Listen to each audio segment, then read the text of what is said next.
Hello, everybody, and welcome to the Self-Sewn Wardrobe podcast and live broadcast. I am your host, Mallory Donahue, and joining you this morning, it is Thursday, lovely day, and I was running a little bit late, so sorry to my live viewers. If you're listening to this via podcast, remember that we do have a Facebook group, and it's a whole bunch of fun, and it's a neat way to stay in touch with other sewists who are making clothes. It's a pretty positive place. Everybody's having a good time. Hey, Fred and Glenda and Carmen and Jean. Oh, well, some very old friends joining us this morning. I love to see new people, but I like to see you all as well. People who've been around since the beginning. Oh, and Glenda. Oh gosh. Well, Glenda number 1 on the broadcast says she's watching and listening while driving cross country. Don't watch. Be safe. Hey, Lindsay. How you doing? And Sandy. Oh, and Marisa. And I just want to remind you all that this week's live broadcasts have been brought to you by My Body Model. Very exciting. Do you ever wish you could sketch your sewing ideas on an outline of your own body? My Body Model will make that possible, and they're kickstarting a web app that will make beautiful sketch templates exactly to your measurements. And they have a special giveaway offer for our listeners later in the broadcast. Yeah, so this is a giveaway offer from My Body Model. So there's no purchase necessary to get in on the perk. You sign up for email updates and you are entered to win a download of 2 Croquis for yourself once the web app is built. And I think it's really cool that we get to, you know, as sewists in a way, support this project. Erica, who is the sewist who started My Body Model, she's actually in the group, and she's been answering some questions and taking into account some things that people have asked about. Marisa says she's made a pledge and she hopes it comes to fruition. It looks like it will, I think. According to their schedule, the Kickstarter's open until August 24th, and I think they're going to do it because I think there are maybe almost 70% of the way there. But, you know, you can give $1. There is an option to make a pledge without, like a kickback, but then there are lots of other, pledge levels. And I think that this is a really good way to look at your body objectively in this Croquis way. And a few people have posted like, oh, I take photos and I listen to, I take photos, then I trace onto, Glenda, your comment made me say the wrong word. I take a photo of myself and I trace it. When you take a photo of yourself and you trace it, that's totally something that you can do, and I actually recommend doing that in the Month of Making Underwear booklet. But sometimes it can be difficult to get the photo like straight on, and I know this from being somebody who has drawn the figure a lot, that you take your photo and you're like, yeah, that looks like me, and then you go to trace it and you're like, wait a minute, my head's really big, or my legs are really big compared to my head, like it's not, quite at the right angle. And so that's why I'm excited about My Body Model, even though I'm somebody who's drawn a lot of people.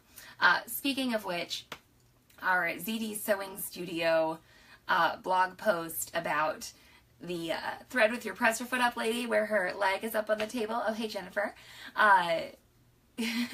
That's gone around this week. People have been commenting on it. And every time I look at it, I just think about how I was in Paris with one of my art mentors. And he's like, hey, that lady's head is too big. So I just have the propensity to make people's heads too big when I draw them. So that's why I'm excited about My Body Model. Okay, well, this is our month of making underwear right now, and we are in the, we're getting to the end of the month of making underwear. There's a couple more weeks left. I guess we're not at the end. I guess we're in the middle. But everyone has been sewing on underwear. A lot of people. Hi, Anthony, says it's first time making it live.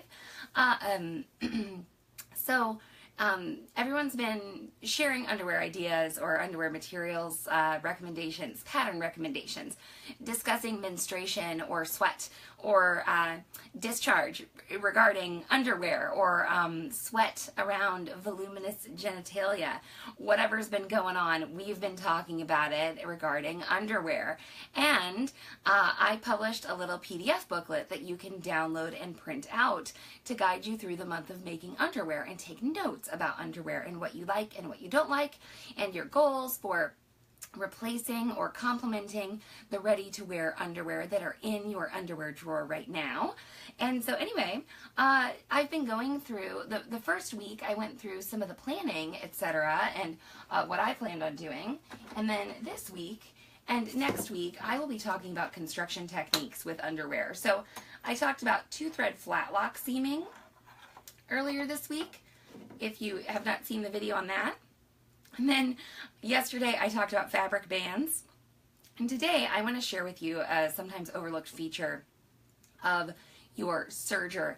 Now, you all know that we love the baby lock sergers, and that's what we talk about quite a bit. We use it so much it's kind of dusty. My foot had like some lint on it. But I think this is a feature that is on other sergers as well. I've taught people to use other brands of sergers.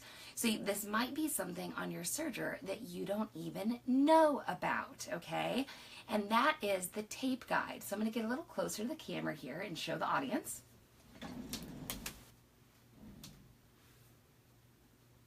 Do you all see that little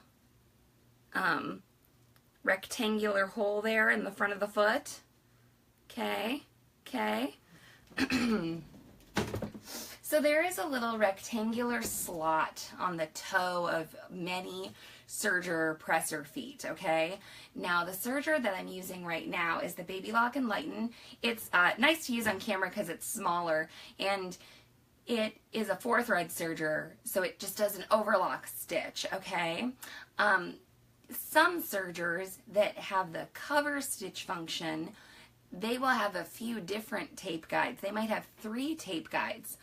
One that will run ribbon or elastic under overlocking stitches, and one that will run them under cover stitches as well. When I say tape guide, think of how you've heard the term tape used in terms of like bias tape, okay, or like seam tape. That's what they're talking about. They're talking about something that you can run, that you will sew on, okay? So I'm going to put my foot back on the serger here real quick. Took it off to show you all what's up with that little tape guide. And this is a video that is on our list of things to do, because it's nice to take some more professional quality videos for things like this.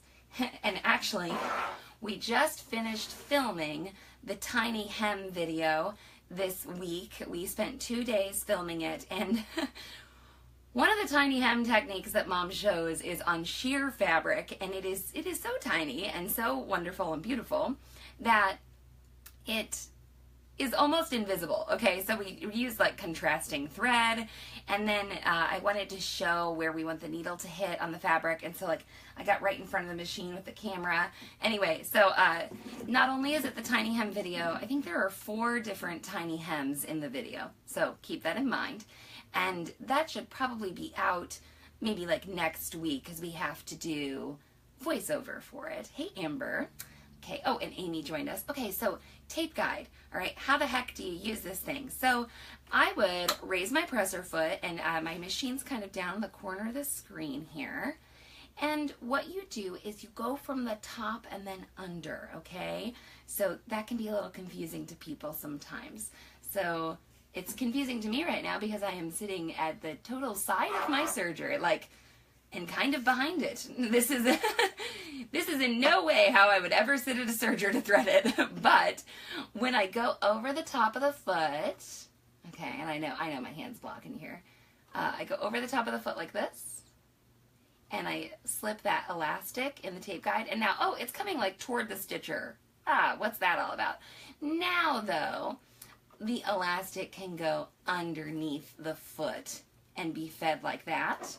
and I'll turn the serger to the side a little bit. So what's going on is it's kind of coming up over the foot, okay, and then coming under, coming up over the toe of the foot, going through that little rectangular hole, and then it goes under the foot. What this does, what this tape guide does, is it protects your elastic or your ribbon or whatever you're putting through there from the blade, okay? So that's what it does. Now, sometimes I am in a hurry and I don't use the tape guide, or your elastic is too wide or your ribbon is too wide for the tape guide, and so you have to manually keep it away from the blade. But this is a really good way for you as maybe a more beginner person on the serger doing something like this. This is a way for you to be successful and not cut your elastic. Some types of elastic you really should not cut, okay? Like on, what do I want to say, lengthwise. It will compromise the integrity of all of the elastic if you do that. Some elastics are trimmable, okay? And that's fine too, but just keep in mind that if your elastic is not, maybe you should test it out first and see if it is. And then, okay, so this is 1/4 inch cotton swimwear elastic. And this is something that you can use on underwear, swimsuits, anything, you know, like that. It's fairly soft, and, oh, I think it's 1/4 inch, is it? Or is it 3? Yep, 1/4 inch, not 3/8. Okay, so I'm just going to show you how I'm going to feed some fabric through here with the elastic. I'm not going to stretch it this time, okay? So if you all can see, my elastic's going up over my foot and underneath it.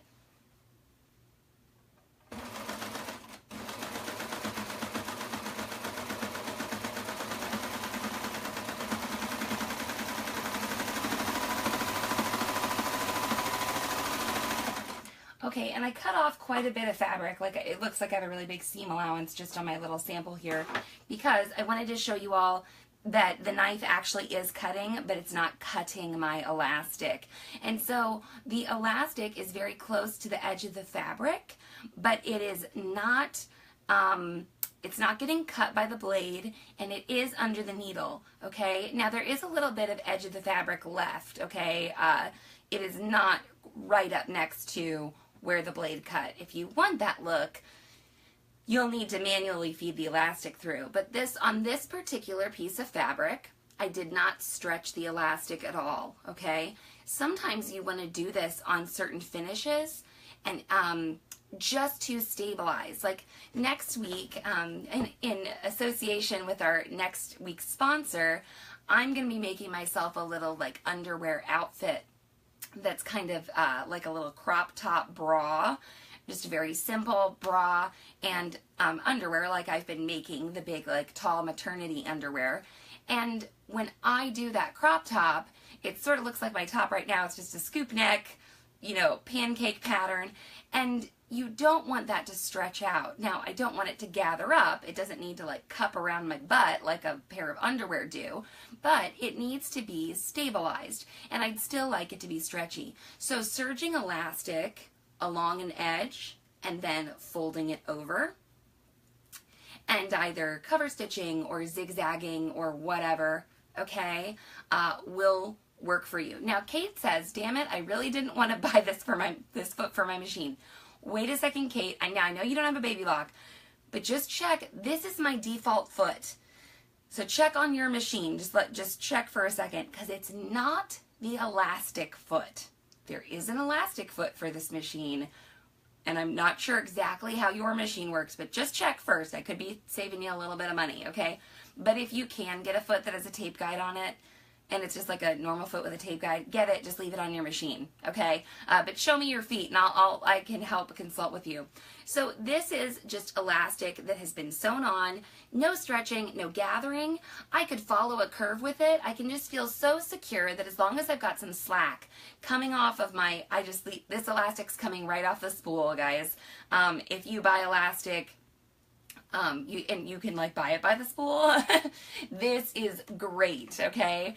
Oh, Fred says, I just checked. My oldest dirt persnickety singer serger does have it. Yes, this is quite possibly a feature that's already on your serger. So don't, don't rush to go buy an elastic foot. This is not the elastic foot, okay? Okay, so this is what it would look like if I folded over my elastic. You see that I get a little bit of a fabric and then the serging, and I could zigzag over that. And that's what I'm going to be doing when I make my little outfit for next week's sponsor. All right, so you can, though, stretch the elastic as it goes through to either gather something, okay, or, you know, to gather, or maybe just, like, I hesitate to call the leg hole elastic on a pair of underwear like gathering. It's not gathering, you know, in the sense of like making a gathered skirt or something like that. It's more just like gently stretching to create a shape, okay? So what I'm doing here is I'm going to send my fabric through. Okay, I've gotten maybe like 3 stitches into my fabric, and now I will stretch my elastic. And just so that I don't make any terrible mishaps, I'm going to bring the machine toward me a little bit more. Oh, and then I had not a terrible mishap, but okay, here we go. So I'm pulling the elastic, and on some fabrics, okay, there we go. On some fabrics, it just kind of depends on your elastic, how tight you're pulling, etc., etc. You may need to support from the back, okay? Because if you're pulling the elastic towards you, you're not allowing the fabric to feed away from you, okay? So depending on how much you pull, you'll get more or less of a gather. And Jean says it just needs a little pull. Yeah, don't pull too much around your underwear. You'll have something that looks like bloomers and you might be uncomfortable. That sort of takes a little practice. Don't be surprised if your first pair looks a little funny. You'll get used to it. But if you are going to pull big time, here, let's make like a big ruffle in this part of the fabric.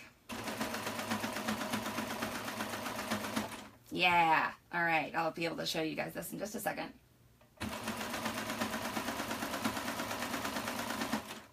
So you can make a very severe ruffle, and I'm supporting from the back, but note, please, I am not pulling the fabric through the machine. This is a huge cause of machine issues, skipped stitches, unsuccessful stitching. I see people do this like in movies and on TV shows and stuff, and it just looks like they're like, I don't know, like the fabric cannot be fed through by the feed dogs. And on some machines, and especially on the cheaper machines, you may not get as nice of a feed dog system as you would with a higher end machine. And, you know, we've had some talk about machine pricing and, you know, do you have to have a really expensive machine? You know, what's really expensive? Some people might think this is expensive or that's expensive. I mean, obviously there are different levels of machines out there. There are different qualities of machines. And it's possible that if you're having trouble with like every single type of fabric on your machine, that you could have kind of a crappy feed dog system. It's possible. But I'm not pulling the fabric through. I'm not like, you know, but what I'm doing is I'm providing just a little bit of counter pulling from my pulling toward the sewer of the elastic, so that the machine can feed the fabric nicely. It's a very gentle action, okay?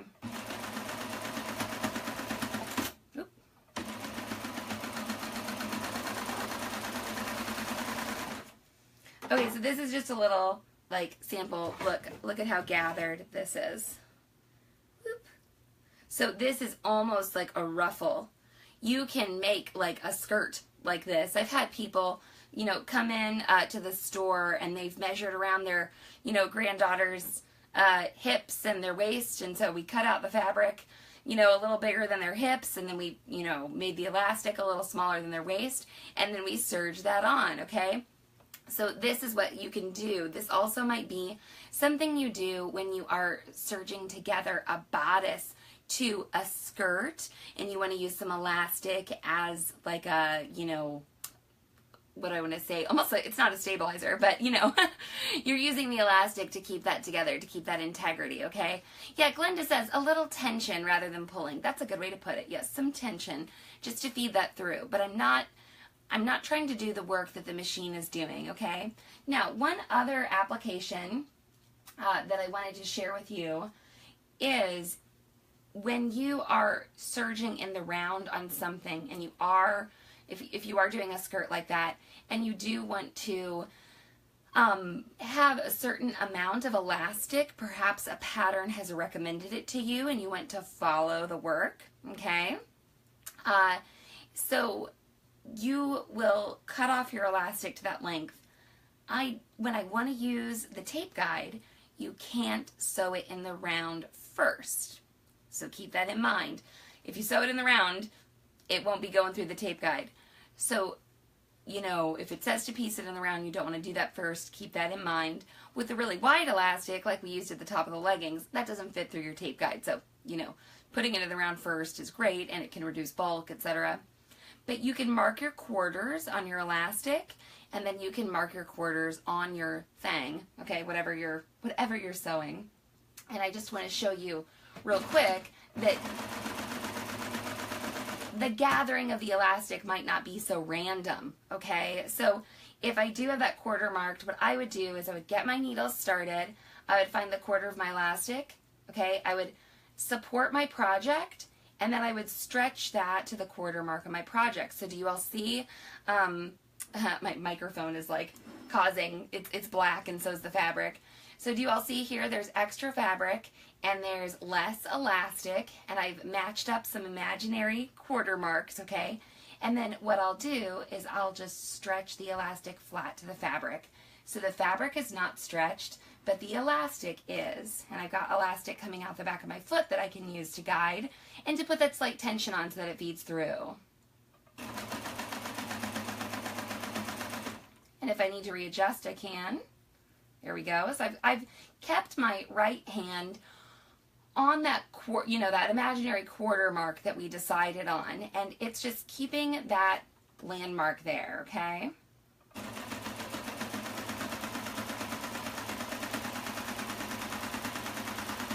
And then right before I get to my quarter mark, I would stop, like right here, you're gonna have to let it go. I would stop, and then I would go to like my next quarter mark, okay, and then feed it through there. So those landmarks can be so very helpful. And when I'm marking on elastic, there are lots of sewing marking tools out there, and I love many of them. But when I'm marking on elastic and all I can find is a ballpoint pen, then that's what I do, because oftentimes when you sew elastic into something, it's going to then get folded over, it's going to get zigzagged, it's not going to be seen. You can use a permanent marker if you have trouble seeing things like that, it doesn't matter. So I'll just send this the rest of the way through. And if you're sewing with the elastic through the tape guide, and you're going to do it again, don't cut here in front of your foot. Let the elastic come out. And clip after the foot, leaving a little bit of an elastic tail. So turn and zigzag.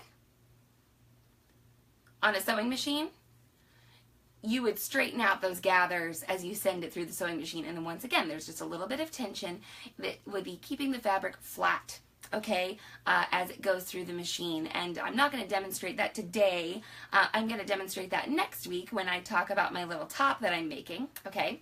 But just so you know, can everybody see? Oh, I'll just chain. Here, can I chain off some more? I'm really serging backwards this time. Look at that. You can actually cover elastic in serger thread, which is something that I've done in the past to make straps or like decorative whatever, to sort of maybe duplicate the look of fold over elastic or something, and that can be a lot of fun. So I just want to remind you all that this week's live broadcasts have been brought to you by My Body Model, and you all know that we talk a lot about body positivity on this show, and Body Model is an exciting new design tool that's kickstarting right now. My Body Model was created by a sewist who wanted to see what a finished garment would look like on her body before she went through all the work of sewing it. Amen. She wanted to sketch her sewing ideas, but she couldn't find any sketching templates that looked like her. She tried making her own body sketches by tracing over photographs, and she got an idea. She decided to make an app where you enter your measurements and instantly get a beautiful croquis, an outline sketch of your body. She's doing a Kickstarter to make it happen, and she's more than halfway to reaching her goal. My Body Model is offering an exclusive giveaway to our viewers and listeners. So to enter, go to sewhere.com/mybodymodel and sign up for email updates. You will immediately get a free PDF coloring page of My Body Model's beautiful prototype croquis, and you'll be entered to win a free croquis made from your own measurements. We'll do a giveaway drawing live here on the show as soon as the My Body Model web app is built and ready. I'm so excited for My Body Model to become a reality, and I'm cheering for their Kickstarter to succeed. Go to sewhere.com/mybodymodel to sign up for the giveaway. So yeah, you can sign up for the giveaway for free, okay? That will be super fun, and that is very generous of Erica to offer. So check out their page. She's got a really cool video. The web app has, not been made yet, so when it gets funded, I think she's maybe got like a production lead time on it. She thinks it'll be ready in January of 2018. So keep that in mind, and I'm just so excited. I think it's going to be a good thing. All right, so this was the tape guide on your Serger foot, and I'm going to cut this off, and I'm going to show people because a few people joined afterwards.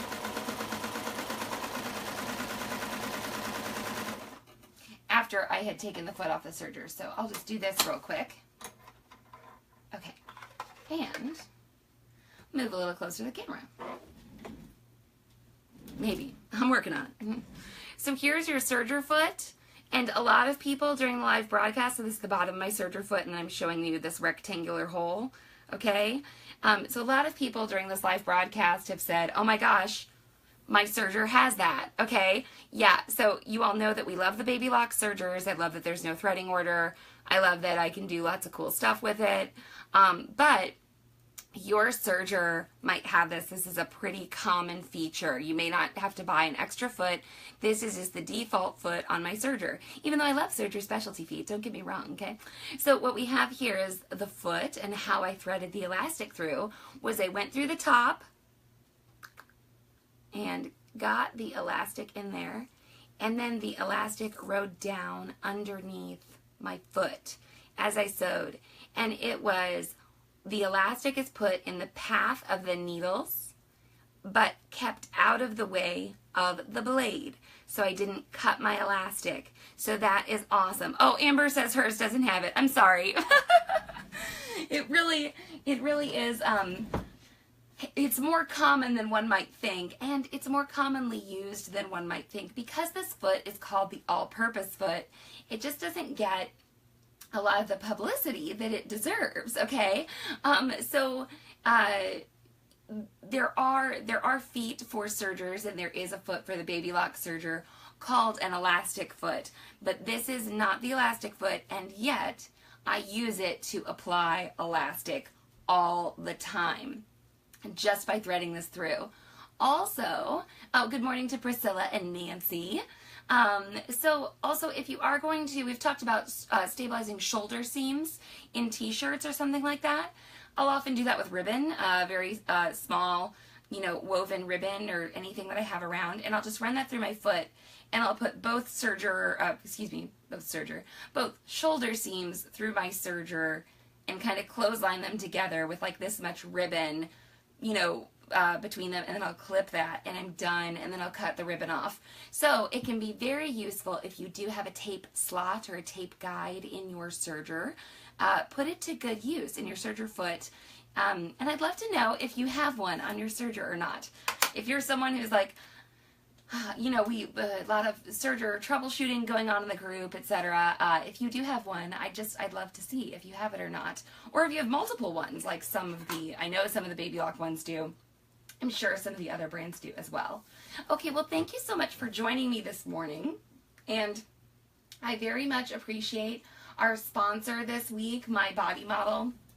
She's been wonderful to work with, and I think it's really great that she offered a giveaway to our listeners. No need to purchase anything. Just go to sewhere.com/mybodymodel and sign up for their email updates, and you could get a custom croquis so that you can start with your body when you're making clothing, so you don't have to look at a model and be like, well, would that look good on me? I don't know. Which I think all of us have done at one point or another. So yeah, okay, well I hope you get something sewn today, and I look forward to chatting with you all throughout the rest of the week.